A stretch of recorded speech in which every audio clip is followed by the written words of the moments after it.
Hi అండి, అందరికీ నమస్కారం. Welcome to my channel Mouni new channel అండి. ఈరోజు వచ్చేసి మీకు నేను పొంగల్ ఎలా చేస్తానో చూపిస్తాను రండి. ఇక్కడ పొంగల్కి కావాల్సినవి ఇంగ్రీడియంట్స్ వచ్చేసి 1 టీ కప్పు పెసరబ్యాలు తీసుకున్నానండి. వన్ టీ కప్పు రైస్ తీసుకున్నానండి. ఇక్కడ పెసరబ్యాలని సన్నగా లో ఫ్లేమ్లో వేయించుకోవాలండి. అవి వేగాక మళ్ళీ రైస్ యాడ్ చేసి నీట్గా 3 to 4 టైం మంచిగా కడుక్కోవాలండి. కడుక్కున్న తర్వాత ఇందులోకి కొద్దిగా సాల్టు, కొద్దిగా పసుపు యాడ్ చేసి ఒక 3 to 4 విజిల్స్ రానివ్వాలండి. ఇప్పుడు ఇక్కడ చూసారా, ఉప్పు యాడ్ చేశాను, అలాగే పసుపు యాడ్ చేస్తున్నాను. ఇప్పుడు మూత పెట్టేద్దామండి. మూత పెట్టేసిన తర్వాత ఒక 3 to 4 విజిల్స్ వస్తే బాగా మంచిగా కుక్ అవుతాయండి. ఇప్పుడు 3 to 4 విజిల్స్ అయ్యాయండి. ఇప్పుడు చూపిస్తాను రండి పొంగల్ ఎలా వచ్చిందని. చూసారా, ఇలా కుక్ అవ్వాలండి. ఇలా పర్ఫెక్ట్గా కుక్ అయిందండి. ఇలా కుక్ అవుతే బాగా ఉంటుందండి పొంగల్కి. ఇప్పుడు దీనికి ఏమేమి కావాలా మనము దీనికి పోపు వేసుకున్నాం రండి, చూపిస్తాను మీకు. ఇక్కడ హాట్ వాటర్ పెట్టానండి. ఎందుకంటే మీరు ఏమన్నా పొంగల్లోకి యాడ్ చేసుకోవాలా, ఏమన్నా కొంచెం గట్టిగా అయిపోయింది అనుకోండి, చన్నీళ్ళు వేయకూడదండి, అంతగా టేస్ట్గా రాదు. హాట్ వాటర్ వేడి చేసుకొని పక్కన పెట్టుకుంటే ఈ హాట్ వాటర్ అందులోకి యాడ్ చేసుకోవచ్చండి, బాగుంటుందండి టేస్ట్. కోల్డ్ వాటర్ వేస్తే అంత బాగుండదండి టేస్ట్. ఇక్కడ ఇంగ్రీడియంట్స్ వచ్చేసి పచ్చి కొబ్బరి, కొద్దిగా పచ్చి కొబ్బరి, పచ్చిమిర్చి, అల్లము, అలాగే వెల్లుల్లి, జీలకర్ర, అలాగే బ్లాక్ పెప్పర్ని నేను దంచుకున్నానండి. అవి బ్లాక్ పెప్పర్ అలానే వేస్తే పిల్లలు తినరండి, ఎత్తి సైడ్కి పెడతారు. అందుకని నేను బ్లాక్ పెప్పర్ని పౌడర్ చేసుకుంటానండి. ఇప్పుడు పోపు వేసుకుంటాను రండి, చూపిస్తాను మీకు. కొద్దిగా ఆయిల్, కొద్దిగా సాసులు వేసానండి, అలాగే వెల్లుల్లి వేసాను. అది వేయించుకోవాలండి. స్లోగా లో ఫ్లేమ్లో వేయించుకోవాలండి.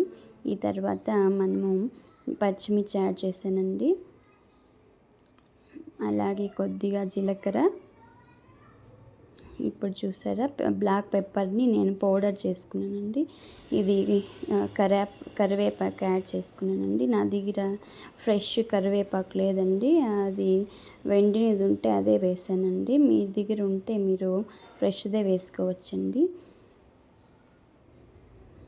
ఇలాగా పోపు అయిన తర్వాత ఆ పొంగల్ని ఇలా ఇందులోకి ట్రాన్స్ఫర్ చేసుకోవచ్చండి. మీరు ఇందులోకి జీడిపప్పు కూడా యాడ్ చేసుకోవచ్చండి, అది ఆప్షనల్ అండి. వేసుకుంటే బాగుంటుంది, వేసుకోకపోయినా ఏం పర్లేదండి. దీంతోనే చేసుకున్న చాలా బాగా టేస్ట్గా వస్తుంది. ఇలా చూసారా, ఇలా ఇలా చేసుకోవాలండి. కన్సిస్టెన్సీ కొద్దిగా నేను వాటర్ యాడ్ చేసుకుంటానండి. మీరు కావాల్సి ఉంటే వాటర్ యాడ్ చేసుకోవచ్చు, లేకపోతే ఇలానే తినేయచ్చు.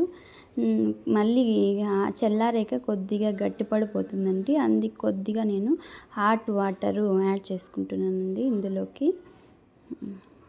ఇప్పుడు హాట్ వాటర్ యాడ్ చేసుకున్నాక ఒక 3 minutes 4 minutes అలా మళ్ళీ కుక్ అవ్వాలండి.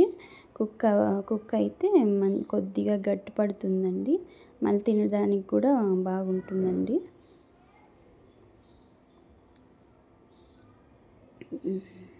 ఇలా కలపాలండి, లేకపోతే అడుగంటుకుంటుంది.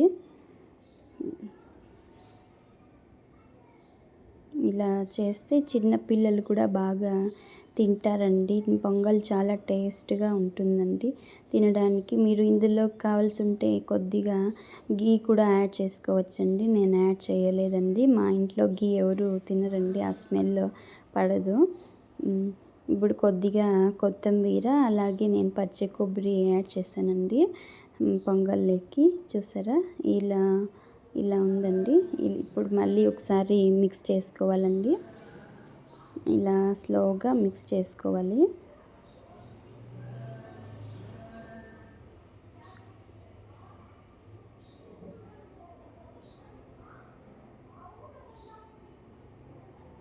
చూడండి ఇప్పుడు పర్ఫెక్ట్గా వచ్చిందండి. కన్సిస్టెంటీ నాకు ఇలా ఉండాలండి. మీకు ఎలా కావాలంటే అలా చేసుకోవచ్చండి. మీకు గట్టిగా కావాలంటే వాటర్ ఏమీ యాడ్ చేయనవసరం లేదండి.